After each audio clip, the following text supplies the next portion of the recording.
Dear friends, today we are going to discuss an important topic, and that is how we submit our manuscript in any journal.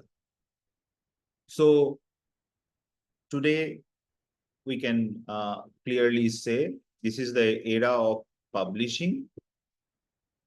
Due to various factors, the number of publication in medical domain increases, and we can say this uh, maybe some peer pressure, maybe some pressure from our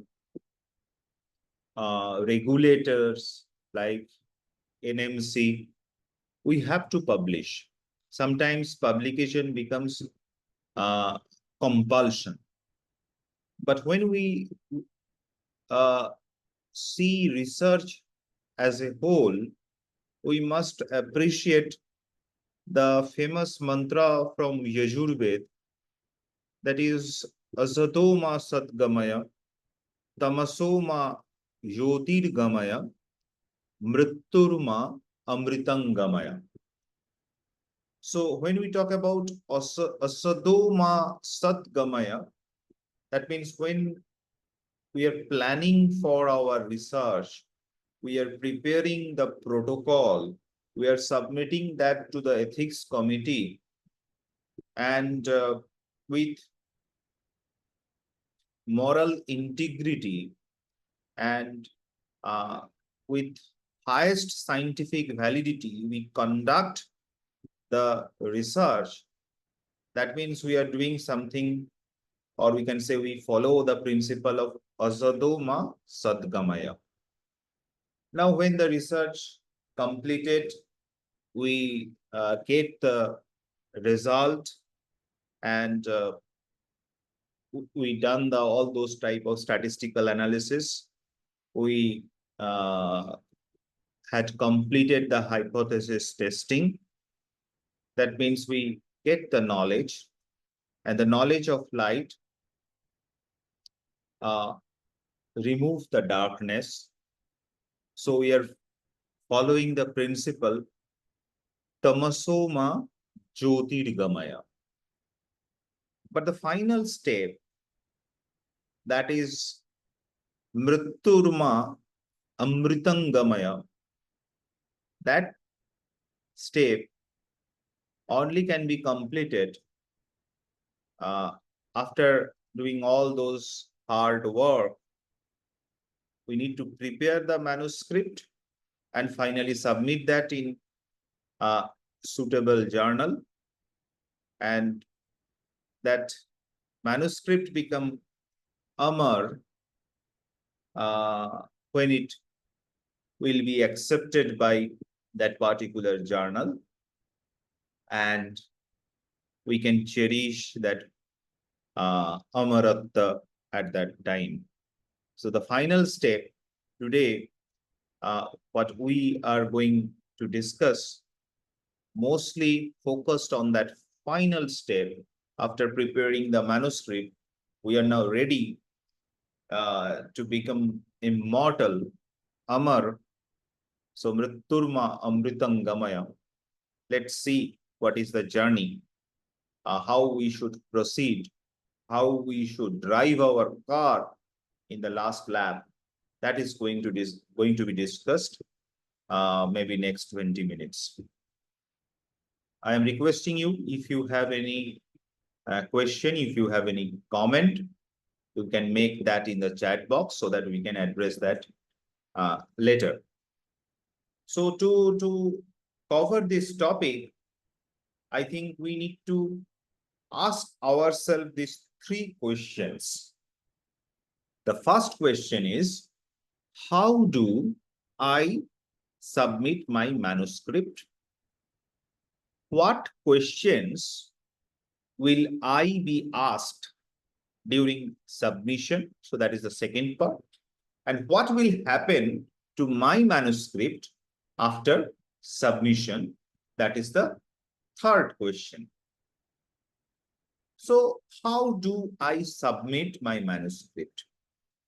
So during this phase, I think most important factor, because already we had chosen the journal where we'll submit, we need to be very much well versed with that column which mentioned as information for authors, and sometimes sub-journal make it like that, submission guidelines. So we should be very thorough to these informations, and we need to follow the principle of patience. Be patient, read every line in that information for authors. And I think most of our journals today, they are having this editorial manager, which is a web-based peer review system. The first thing we need to choose the article category. So this need to be considered. So again and again, many times we had faced, maybe that was a case series, but that article, case series article, not accepted by some journal. So while submitting, we'll face this problem. So if we become very much thorough with the submission guideline, information to the authors, this problem will not arise. So we need to choose the article category properly. We need to enter the manuscript title and author information. When we are talking about author information, many journals now updated their editorial manager system, their affiliation. If we put, there will be automatic institution that will be pop up, and we have to select. But sometimes it is difficult to get all institutional affiliation there. So we need to edit that and we need to click that. But most important information that we need to provide properly is the email address. So when I am submitting, I should recheck the email ID, because one confirmation mail will be sent to the authors in that particular mail ID.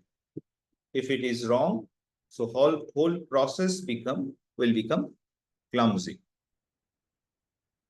We need to ready few items before submission. A very good cover letter. Often this cover letter section is neglected by us. The title page. The title page means the title of the article, the author name, their affiliation, corresponding author name, and their mail ID, phone number, etc.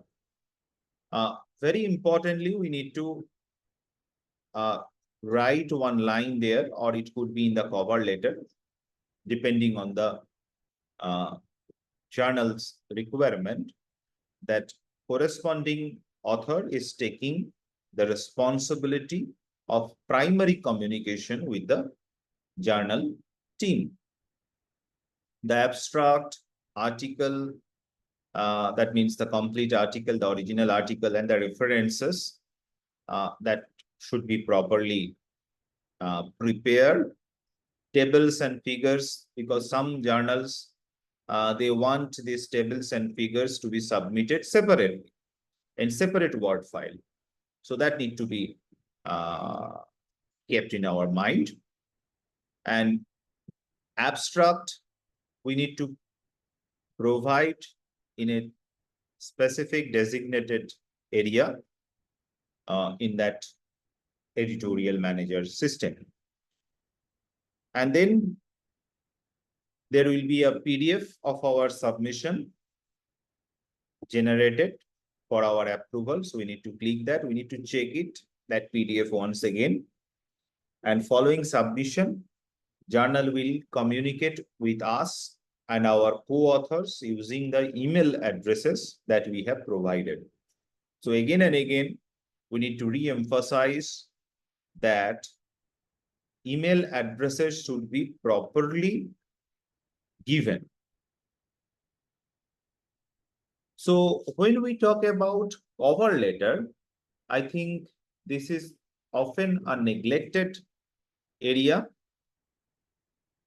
but it should not be neglected, because if we craft an effective cover letter, that will give the editorial team the first impression.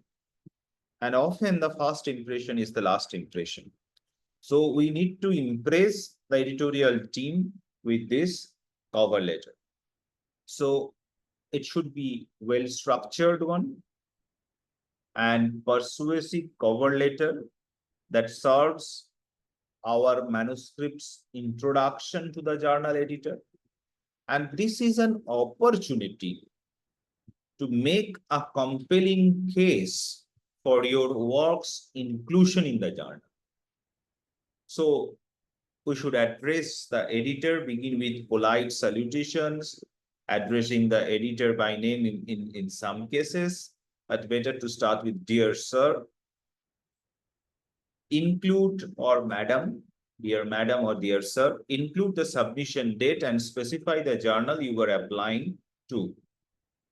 Often we had faced, because sometimes this cover letter had been fixed by someone else for some other journal. And what happened? We found in that particular journal, which was mentioned, which was selected now for submission, I am using previous journal's name. So this should not be done. So be very specific with your cover letter. First paragraph that succinctly introduce your manuscript. So what type of manuscript, the manuscript title, briefly outline the study's background, research question, and rationale. Very brief, in 2 or 3 lines. Second paragraph, that is going to provide a concise summary of our methods, main findings, and their significance. Again, 3 to 4 lines maximum. Emphasize clarity and brevity in presenting your work's essence. And third paragraph will be to explain why the journal's readers should find your work compelling. Align your study with the journal's aims and scope.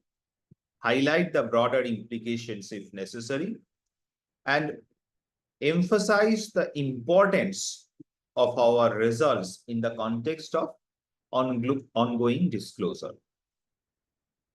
And finally, conclusion part, specify who is the corresponding author, address any journal-specific requirements, such as ethical standards, if any, include 2 essential sentences we need to keep in our mind.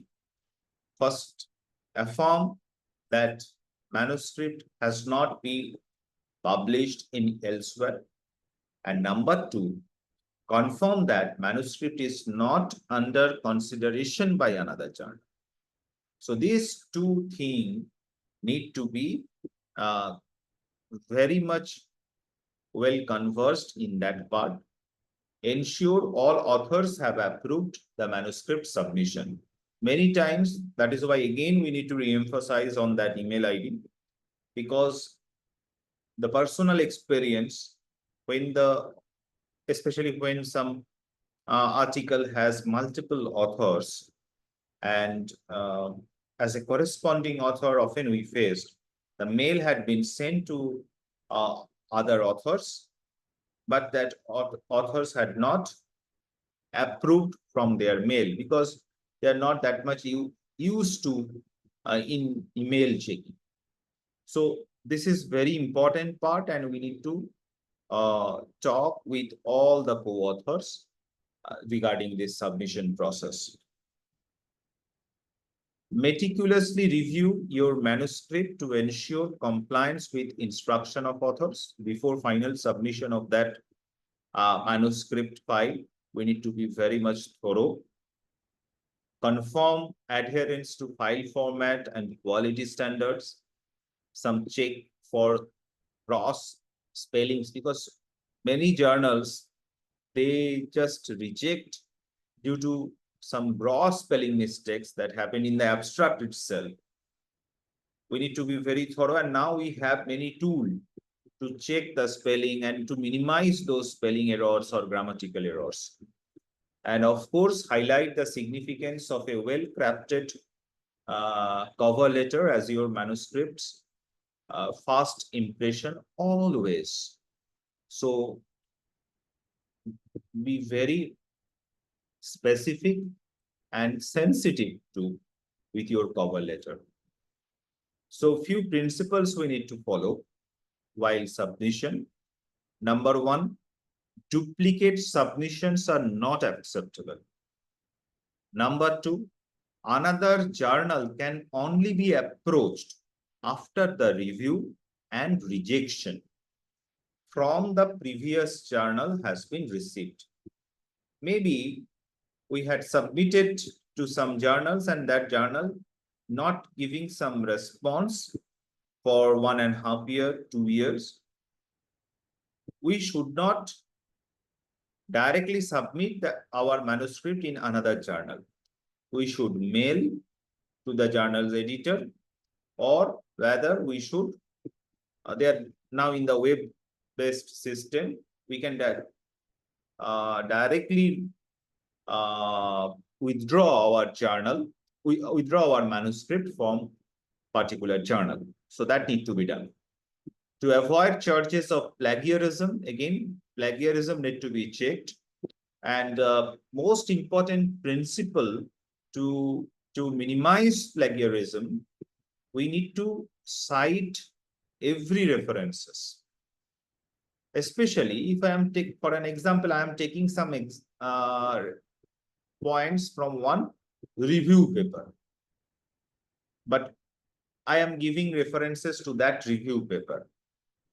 But it is important to note whether that particular information need to consider referencing from some original article too, because in that particular review article, they may cite that original article from where they had taken the information. So now we have to cite both the original and the review paper to minimize the charges of plagiarism. And again, the manuscript must also have been read, approved in its final form by all authors, by all sources of cited personal communication, as well as by those acknowledged. And sometimes when we are doing some resubmissions, this is true again. What are the different problems with manuscripts? I think just this, like this slide, too wordy, too long, text difficult to follow. If we make our manuscript in this type of principles, there is a very high chance of probable rejection. Not of interest to readership of the journal. So we need to understand which paper can be published in a journal where target population is diabetologist. Or if I am doing some study in immunology, then we need to target that particular journal. So copy editor issues like grammar, spelling, format, content should not be incomplete, insufficient, or out of date.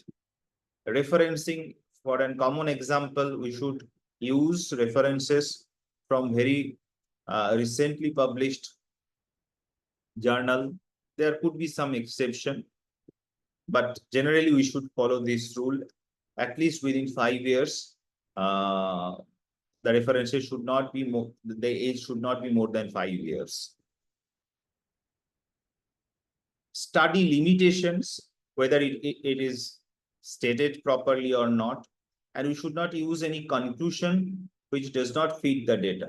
So exaggerated expression in the conclusion section should not be there. And there is no way to use this emotionalism. For an example, getting carried away. We are using some statement which does not have any evidence to be supported. And few important critical issues like conflict of interest, ghost writers, authorship not fully stated, pre-publication use of data. This need to be very much, we should be very much comprehensive to explain these issues. Apart from that, we should have a ORCID account, because that increase the visibility of the authors. And this is very easy to open this type of ORCID account. Just we have Facebook account, we should have our ORCID account if we are researcher. Again, format as specific as per journal requirement. And sometimes we need to keep the scanned signature of the authors, all authors. Sometimes it is required in some specific journals, but that should be kept in a very secured way.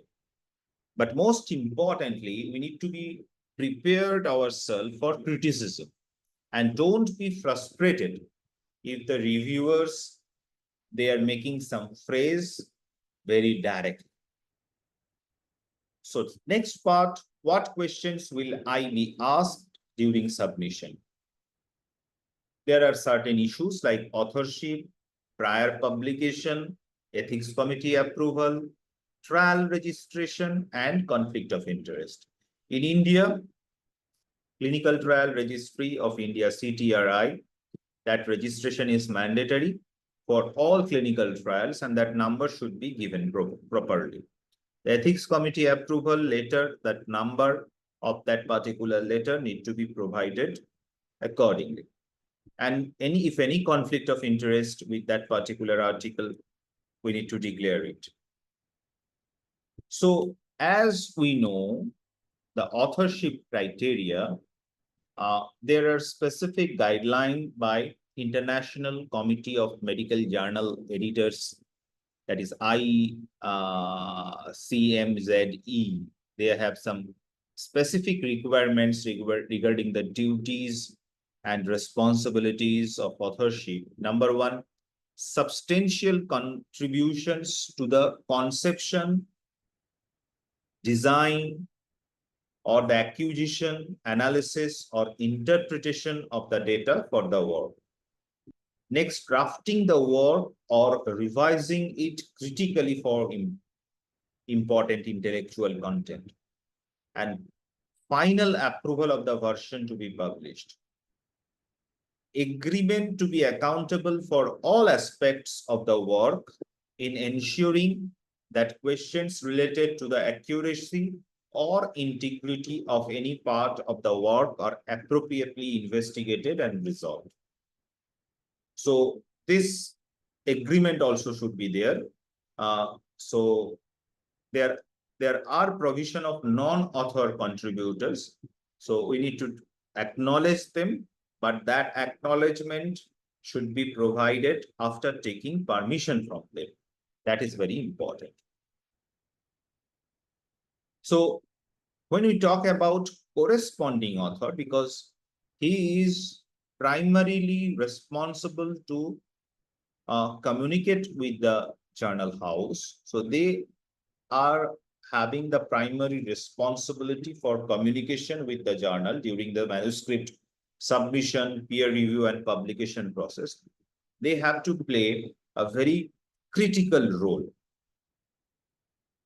And again, we need to emphasize on the few important standard guidelines, how our manuscript is there.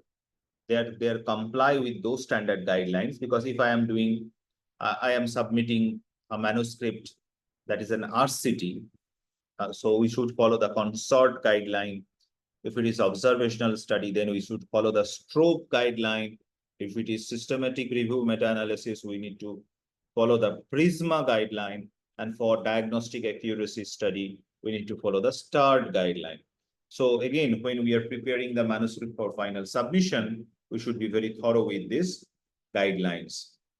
Again, we need to look these important aspects, like anyone other than the listed authors had control over the data. If there are some prior or similar publication, because we should not promote any type of salami publication.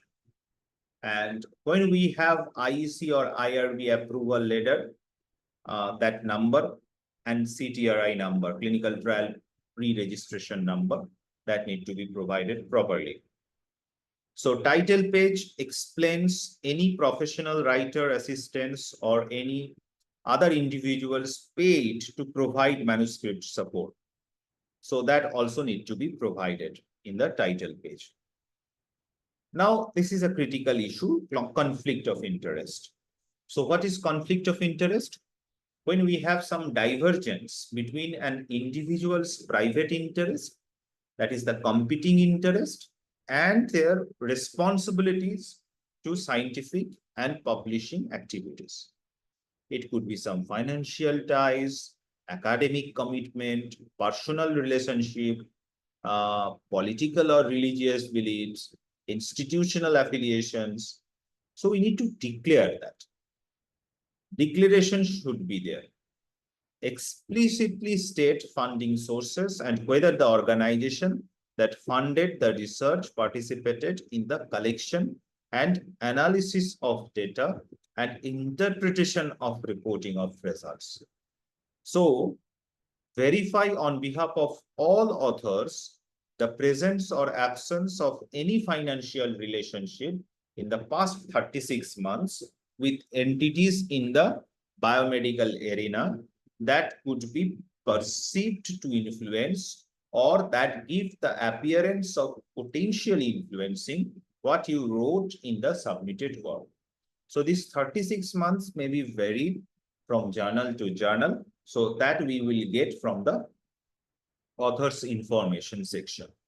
So for an example, if I'm going to some foreign country for some conference and I'm going to give some lecture there over some topic like maybe, for an example, I'm just giving one name, teneligliptin.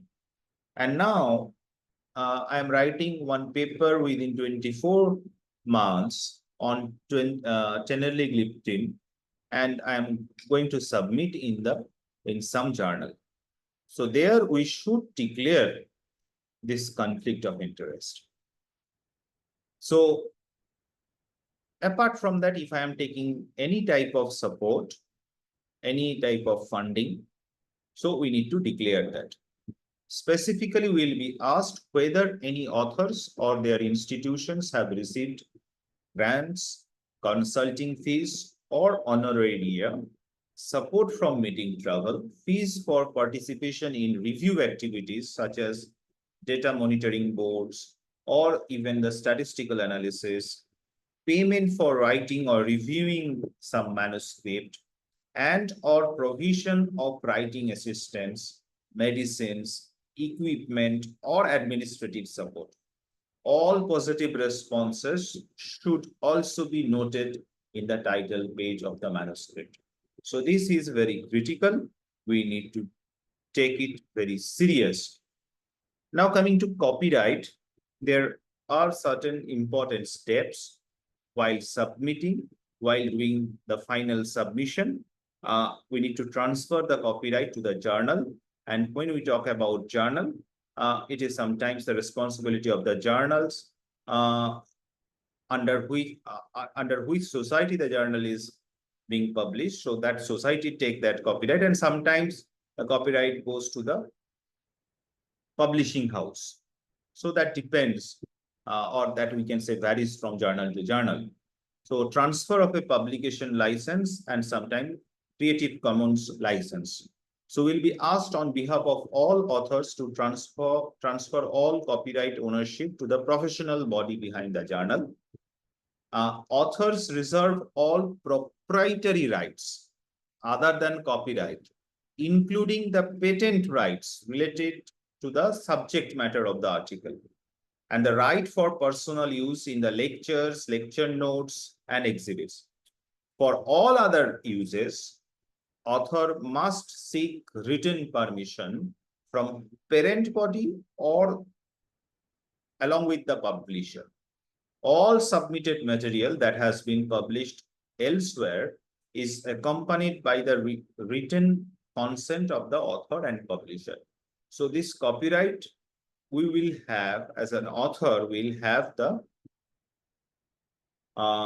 right. We can use that in our lecture or some academic things, but not for any specific, because if I think I will reuse this particular manuscript in some other journals as a review article, that is not going to happen.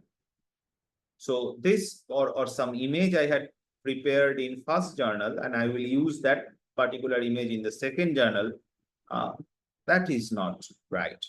So we need to seek permission from the publisher and the parent body. So final part, what will happen to my manuscript after submission? Again, we had used this word previously. The patience is important. We need to prepare ourselves for criticism and don't be frustrated if the reviewers make some phrase very directly. Feel free to set the email aside to read when we are in good mood and have time to think through their feedback. So it is not a right time when we are going back to home from our clinic to open the email and check the reviewer's note. Rather, it is very good to check the email in the morning time when we are fresh, we had done our yoga, we had done our physical exercise, we are taking some tea or coffee. That time you open your mail and check the reviewer's comment. So we can expect 4 types of reviews. And what are they? The most common in case of any good journal, good quality journal, they reject directly from the desk.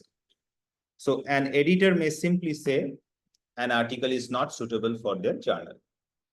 And again, very rare entity, direct acceptance, a straight acceptance without any revision. It is extremely rare.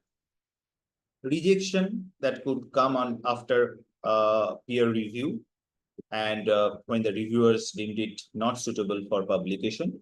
And I think there in good journal, we'll get some opinion from the reviewers that really matters. And that helped us a lot to furnish our manuscript in a proper way, in a better way. So that is again another option. And fourth option is revise and resubmit. So many submissions will receive this R&R, and we need to understand what is this R&R. All revise and resubmit are not same. There could be few minor edits to collect some new data, or sometimes they will rewrite your paper using some unfamiliar theory. But before panic, read the note from the editor carefully. So final issue is on the editor's hand. So good editor will provide some guidance on the path to acceptance. So include your response to the reviewers, showing that you paid attention to their feedbacks and addressed each of their comments. It is not always that we have to take all those suggestions and we need to change our manuscript according to the suggestions. We may give some honest reply, honest feedback to them again, why I am not willing to change. So if that is honest, that is scientific, many times you reviewers also can accept that. If there is a suggestion we did not act on, explain why we did not follow their advice. keep our responses relatively professional here. And reviewers probably won't insist you take every one of their suggestions, but they will want to know why you didn't. So that explanation should be there. Finally, when we are talking, when we get a review that the manuscript is accepted and we get that mail from the journal house, review the proof, the PDF format. And that exactly what our article will look like. We need to be very serious that time. We may be very much tired, but need more concentration. Because this is the step when we are talking about finalizing and publicizing the article. So before publicizing, we need to finalize the article. And a very famous quote from this gentleman, Andrew or Schwab, that one of my articles has 2 minor grammatical errors that still haunt me because I read it late at night and not over my morning coffee when I had the most energy. So again, we need to be very thorough while reading the proof. If anything happened, we need to tell the journal house.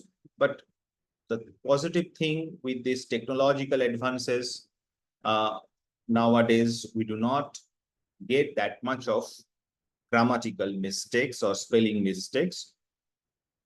So when everything done, then also we have 2 crucial final steps. First of all, we need to celebrate because this is the time when we can say we achieved that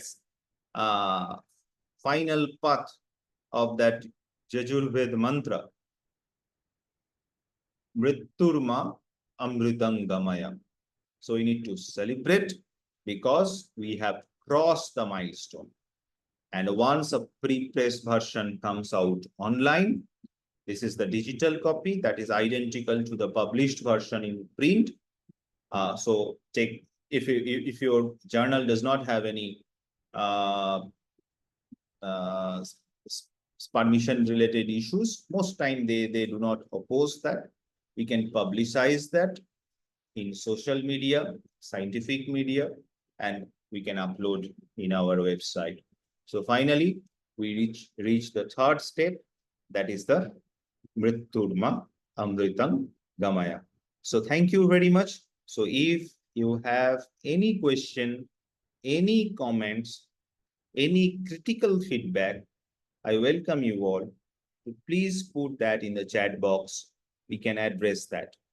Thank you. Thank you very much.